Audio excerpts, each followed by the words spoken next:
Bismillahirrahmanirrahim. Kita lanjutkan belajar statistika. Kali ini kita akan membahas mengenai ukuran dispersi atau ukuran penyimpangan. Di mana ukuran dispersi atau ukuran penyimpangan ini adalah ukuran yang menyatakan seberapa jauh penyimpangan nilai-nilai data dari titik pusatnya. Nah, ukuran dispersi ini merupakan pelengkap dari ukuran pemusatan dalam menggambarkan sekumpulan data tersebut. Di mana dengan kita menghitung ukuran dispersi, maka kita bisa mengetahui seberapa jauh pengamatan-pengamatan itu atau data-data itu menyebar dari rata-ratanya. Jadi dengan adanya ukuran dispersi, maka penggambaran sekumpulan data itu akan menjadi lebih jelas dan tepat. Di sini kita akan mempelajari beberapa macam ukuran dispersi, di antaranya yaitu ada rentang, kemudian rentang antar kuartil, varians, dan simpangan baku. Yang pertama, ada yang disebut dengan rentang. Rentang atau range ini adalah selisih antara nilai maksimum dan nilai minimum. Jadi, rumus rentang ini adalah data terbesar dikurangi data terkecil. Ya, kadangkala rentang ini disimbolkan dengan R besar. Rentang ini cukup baik jika digunakan untuk mengukur penyebaran data yang kurvanya itu simetris dan nilai datanya itu menyebar merata. Rentang ini tidak relevan jika nilai maksimum dan minimumnya itu merupakan data-data ekstrim atau outlier. Untuk penggunaannya cukup sederhana. Misalnya kita lihat contohnya, ini ada sekumpulan data. Maka untuk mendapatkan rentang itu adalah kita cari data terkecilnya yaitu 20, kemudian kita cari data terbesarnya 80, maka kita akan memperoleh nilai rentang itu adalah 80 dikurangin 20, yaitu 60. Jadi, rentang untuk data ini adalah 60.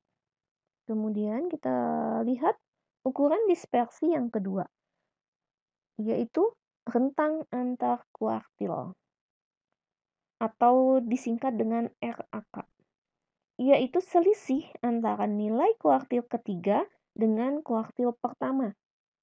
Jadi kalau dituliskan rumusnya yaitu RAK sama dengan K3, artinya kuartil ketiga, kita kurangin dengan K1, kuartil ke-1. Nah, rentang antar kuartil ini dapat kita gunakan untuk menemukan adanya data pencilan atau data ekstrim. Pencilan ini adalah nilai data yang berada di luar kelompok nilai data yang lainnya. Jadi nilainya ini cukup jauh dibandingkan nilai-nilai yang lainnya. Nah, dengan menggunakan RAK ini, sebuah data dapat dikatakan sebagai data pencilan apabila nilai data tersebut terletak di luar pagar dalam dan pagar luar. Kita langsung saja lihat contohnya, bagaimana menghitung pagar dalam dan pagar luar dengan memanfaatkan nilai RAK ini. Contohnya di sini ada sekumpulan data ini, kita diminta untuk menyelidiki apakah ada data pencilan atau tidak. Langkah pertama yang harus kita lakukan itu adalah mencari nilai kuartil ketiga dan kuartil ke-1-nya terlebih dahulu.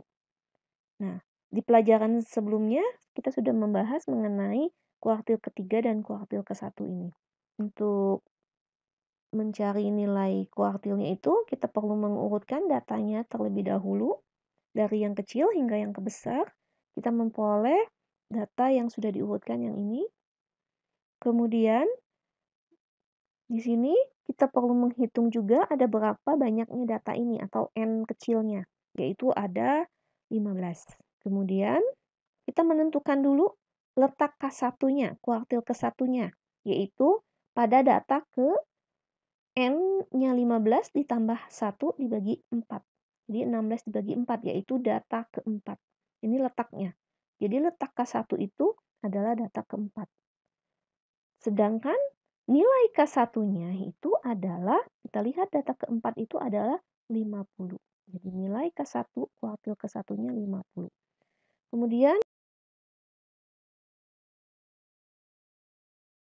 kita perlu menentukan letak K3. sama dengan data ke I3 dikali dengan N 15 tambah 1 dibagi 4. Ya, 15 tambah 1, 16, kita kalikan dengan 3, kemudian kita bagi dengan 4, yaitu kita peroleh letak K3 itu adalah data ke-12. Untuk data ke-12 ini kita lihat, data ke-12 itu adalah 68. Maka nilai kuartil ketiganya itu adalah 68. Setelah kita mendapatkan kuartil ketiga dan kuartil ke-1-nya, kita masukkan ke rumus RAK ini, yaitu K3-nya 68 dikurangin dengan K1-nya 50. Kita peroleh hasil 18. Kemudian, setelah mendapatkan rentang antar kuartilnya, kita perlu menentukan L-nya dengan rumus ini. L sama dengan 1,5 dikali dengan RAK-nya. Jadi 1,5 dikalikan dengan 18. Hasilnya itu adalah kita peroleh 27. Kemudian setelah itu setelah mendapatkan nilai L-nya, kita mencari PD-nya, yaitu pagar dalamnya. Di mana rumusnya adalah K1 dikurangin L. Kita masukkan K1-nya itu adalah tadi 50 ya, dikurangin dengan L-nya 27. Sehingga kita peroleh pagar dalamnya itu adalah 23. Kemudian selanjutnya kita perlu menentukan pagar luarnya dengan rumus K3 kuartil ketiga ditambah dengan L. Kita masukkan K3-nya itu tadi adalah 68. Kita tambah dengan L-nya 27. Maka kita peroleh hasil 95. Nah, setelah kita peroleh nilai pagar dalam dan pagar luar ini, untuk menentukan nilai ekstrimnya atau pencilannya itu, jadi sebuah nilai itu dia dikatakan sebagai pencilan atau data ekstrim itu apabila nilai tersebut, di sini dimisalkan dengan XI, jika nilai XI-nya lebih kecil dari pagar dalam atau nilai XI-nya itu lebih besar dari pagar luar. Jadi kita lihat di data tadi, jika nilainya lebih kecil dari 23 atau lebih besar dari 95, maka dia dikatakan pencilan. Kita lihat ke contoh ini tadi ya, atau mudahnya kita lihat dari data yang sudah diurutkan nih. Kita lihat, pagar dalamnya tadi itu adalah 23. Nah, di sini ada sebuah data, yaitu 15 ini nilainya itu lebih kecil dari 23. Kemudian ada satu lagi nilai 97, yaitu dia lebih besar dari pagar luarnya. Jadi lebih besar dari 95, 97 ini. Maka di sini bisa kita katakan ada dua buah pencilan, yaitu angka 15 dan angka 97. Selanjutnya kita akan membahas ukuran penyimpangan yang paling sering digunakan, yaitu variance. Variance ini biasanya disimbolkan dengan S kecil kuadrat apabila data kita itu adalah data sampel, disebut dengan statistik S kuadrat. Sedangkan jika data kita itu adalah data populasi, maka variance ini kita simbolkan dengan sigma kuadrat, atau yang biasa disebut dengan parameter sigma kuadrat. Nah, variance ini biasanya kita gunakan untuk mengukur tingkat homogenitas sekumpulan data itu. Jika makin kecil nilai variance ini, maka dia dikatakan makin homogen. Nah, kita lihat rumusnya. Yang pertama ini untuk data tunggal. Jadi misalnya kita punya sekumpulan data, yaitu data sampel, ukuran sampelnya sebanyak N kecil, di mana ada pengamatannya itu X1, X2, sampai dengan Xn. Kemudian kita punya kata-katanya X bar, maka statistik X kuadrat itu rumusnya adalah sigma XI dikurangi dengan X bar dikuadratkan, yaitu kata-katanya ini dibagi dengan N-1. Atau jika kita belum menghitung nilai rata-ratanya, maka kita bisa menggunakan rumus yang kedua, yaitu menggunakan masih data aslinya ya. Itu S kuadrat sama dengan N kecil dikali dengan sigma XI kuadrat dikurangi dengan sigma XI kita kuadratkan, kemudian dibagi dengan N dikali N-1. Sedangkan jika data ini sudah dibuat dalam bentuk tabel frekuensi ataupun TDF ya, atau biasa disebut dengan data berkelompok, maka rumus dari varians untuk data sampel ini adalah, jadi statistik S kuadratnya itu adalah sigma Fi dikali Xi min X bar kuadrat dibagi dengan N min 1.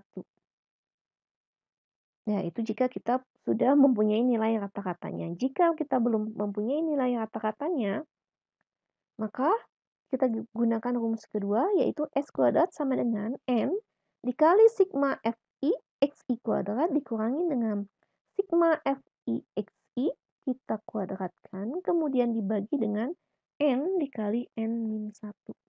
Adapun ukuran dispersi yang keempat, itu ada yang disebut dengan simpangan baku. Simpangan baku ini adalah akar kuadrat dari varians. Nah, maka simbol dari simpangan baku ini mirip dengan simbol dari varians ya. Yaitu untuk data sampel, maka statistik dari simpangan baku disimbolkan dengan S. Sedangkan jika datanya itu adalah data populasi, maka parameter untuk simpangan baku ini adalah sigma. Adapun rumusnya untuk data tunggal yaitu S sama dengan akar sigma Xi min X bar dikuadratkan dibagi dengan N min 1. Atau ini ya, S sama dengan akar N sigma Xi kuadrat dikurangi dengan sigma Xi dikuadratkan dibagi N dikali N min 1. Jika Anda perhatikan, rumusnya sama dengan rumus varians, hanya yang membedakan di sini ya. Jika simpangan baku, maka ada akarnya ya. Begitu juga untuk yang dalam bentuk tabel frekuensi atau data berkelompoknya ya. Jadi, jika kita sudah memperoleh nilai varians, maka untuk mendapatkan nilai simpangan bakunya itu adalah cukup kita akarkan saja nilai varians itu ya.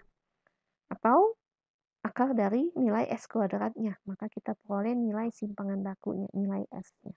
Nah, nilai varians dan simpangan baku ini selalu non-negatif. Jadi, nilainya selalu positif. Tidak mungkin nilainya negatif. Nah, kita lihat contohnya. Dari kelima data ini, misalnya kita diminta untuk menghitung nilai varians dan simpangan bakunya.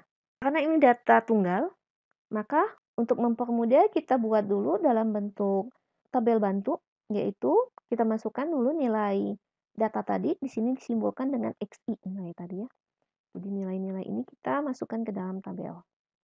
Kemudian berdasarkan rumus simpangan baku tadi, kita hitung juga nilai XI-nya dikuadratkan. Jadi 2 dikuadratkan 4, 3 dikuadratkan 9, 6 kita kuadratkan 36, 8 kita kuadratkan 64, 11 kita kuadratkan 121. Kemudian kita jumlahkan nilai XI ini, kita peroleh hasil 30. Begitu juga untuk nilai XI kuadratnya kita jumlahkan, hasilnya adalah 234. Maka dengan menggunakan rumus untuk data tunggalnya, rumus yang keduanya, maka kita masukkan nilai N-nya itu adalah banyaknya data di sini ya. Karena dia data tunggal, maka banyaknya data itu ada 5. Dikali dengan sigma XI kuadratnya, kita peroleh 234, kita masukkan ke sini. Dikurangi dengan sigma XI. Sigma XI kita adalah 30 di sini. 30, maka kita kuadratkan. Kemudian dibagi dengan N, ya 5, kita masukkan 5, dikali dengan 5 dikurangi 1. Maka kemudian selanjutnya kita hitung. 5 dikali 234, kita peroleh hasil 1170. Kemudian 30 kita kuadratkan, itu kita dapat hasil 900 dibagi dengan 5, kita kalikan dengan 5 min 1 itu adalah 4. Jadi 5 dikali 4 adalah 20. Kemudian selanjutnya kita kurangin 1170 dengan 900. Kita peroleh hasil 270. Kita bagi 20, itu hasilnya adalah 13,5. Jadi varians untuk kelima buah data ini adalah 13,5. Nah, kemudian kita diminta menghitung simpangan bakunya, maka cukup kita akarkan saja angka 13,5 ini. Sehingga kita peroleh simpangan bakunya itu adalah 3,67. Kemudian kita lihat contoh yang kedua, yaitu jika datanya ini sudah dalam bentuk tabel frekuensi biasa. Ini ya, jadi XI 80, di mana nilai 80 ini ada 5 buah, kemudian nilai 59 ini ada sebanyak 6 buah, dan seterusnya. Maka dengan menggunakan rumus untuk tabel frekuensi atau data berkelompok, maka kita perlu menghitung jumlah dari FI-nya, yaitu ada 23. Kemudian kita hitung nilai FI kali XI-nya, yaitu dengan mengalikan 5 dikali 80. Kita peroleh 400. Kemudian kita kalikan 6 dikali 59, kita peroleh 354, dan 7 dikali 70, 490, 3 dikali 60, 180, 1 dikali 64 itu adalah 64, 1 dikali 76 adalah 76. Selanjutnya, kita perlu jumlahkan juga nilai FI kali XI ini, yaitu hasilnya adalah 1564.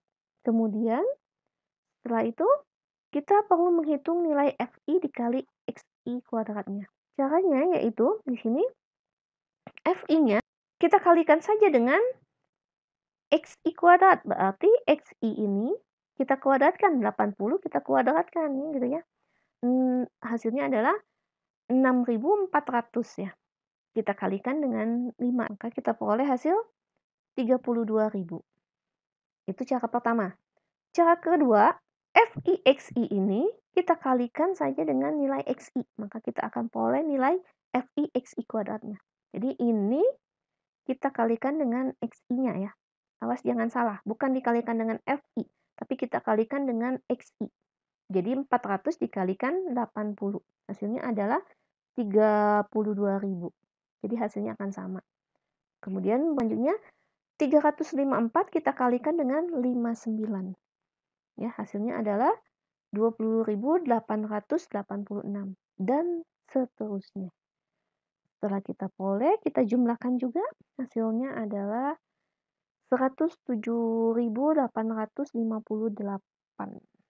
Kita masukkan dengan menggunakan rumus kedua untuk data dalam bentuk tabel frekuensi. Kita masukkan nilai N-nya. N-nya ini adalah jumlah FI ya, karena di sini adalah tabel frekuensi, maka N-nya itu bukan ada 6 buah data,